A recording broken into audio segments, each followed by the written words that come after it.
সব সখীরে পার করিতে নেব আনা আনা, তোমার বেলা নেব সখী তোমার কানের শোনা। সখী গো, হরিপুর ঘাট পার হতে আর নৌকা লাগে না। 1490 মিটার এই ব্রিজটি দাঁড়িয়ে রয়েছে 31টি পিলারে গাথা। হাজারো মানুষের স্বপ্নে ঘেরা, বর্তমানে আলোচনায় সেরা। এই ব্রিজটি উদ্বোধনে নেই কোনো ঘাটতি, সন্ধ্যা হলে জ্বালায় নানান রঙের বাতি। কেন এই ব্রিজটি উদ্বোধন হচ্ছে না, পূরণ হচ্ছে না হাজারো মানুষের স্বপ্ন, তার আন্তপান্ত নিয়ে থাকছে আজকের প্রতিবেদন।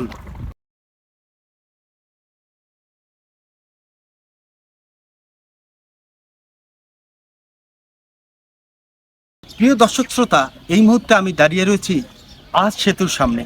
যে সেতুটি অনেকটা হাতিরঝিলের ব্রিজের আঙ্গিকে তৈরি করা হয়েছে।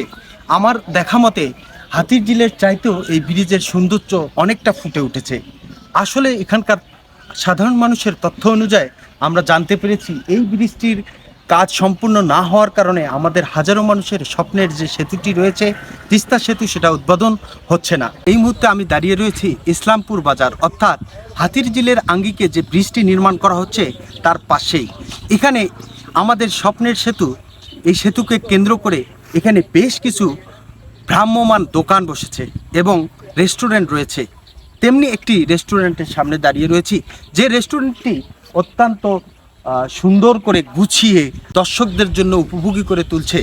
এখানকার এই বিষয়টা ঘুরে দেখে আমার মনে হচ্ছে কিছুদিনের মধ্যেই আমাদের সুন্দরগঞ্জবাসী কিংবা কুড়িগ্রামবাসী একটি কঠিন পর্যটন কেন্দ্র হিসাবে এই জায়গাটি উপহার পাচ্ছে। খুব দ্রুত মানুষের কাছে যুব উপযোগী করে গড়ে তুলুক সেই প্রত্যাশা ব্যক্ত করি। হাতিরঝিলের আঙ্গিকে যে ব্রিজ তৈরি করা হয়েছে তার মধ্যস্থলে, অর্থাৎ চার মাথা, এই জায়গাটিকে চার মাথা হিসাবে বিবেচনা করা হয়েছে এখানকার স্থানীয় লোকদের পরামর্শ অনুযায়ী। দেখুন, এখানকার চার মাথার যে কার্যক্রমগুলো রয়েছে এবং রাস্তার যে সংযোগস্থলগুলো রয়েছে, এই সংযোগস্থলগুলো কিন্তু এখনও পরিপূর্ণভাবে সমাপ্ত করা হয়নি। তাহলে আপনারা বুঝে নেন আমাদের স্বপ্নের সেতুটি কবে উদ্বোধন হচ্ছে। উদ্বোধনের অপেক্ষায় থাকুন। সৌদি সরকারের অর্থায়নে প্রায় 800 কোটি টাকা ব্যয়ে নির্মাণ হতে যাচ্ছে আমাদের স্বপ্নের সেতু।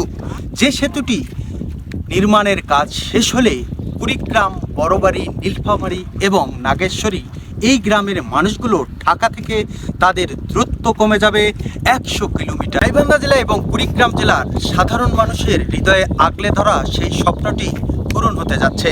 আর এই স্বপ্নটি পূরণ হবার পাশাপাশি নতুন করে পরিচয় পাবে এই এলাকাটি, গড়ে উঠবে অন্যতম একটি পর্যটন কেন্দ্র। এখানকার সাধারণ মানুষ কর্মসংস্থানের সুযোগ পাবে এবং অর্থনৈতিক ব্যাপারে ঘটবে ব্যাপক প্রসার। খুব দ্রুত ফিরে পাক এখানকার প্রাকৃতিক বৈচিত্র্যের সাধারণ রূপ, সেই প্রত্যাশা ব্যক্ত করে আমি মোহাম্মদ সাদ্দাম হোসেন আপনাদের কাছ থেকে বিদায় নিচ্ছি। ভালো থাকবেন, সুস্থ থাকবেন, খোদা হাফেজ।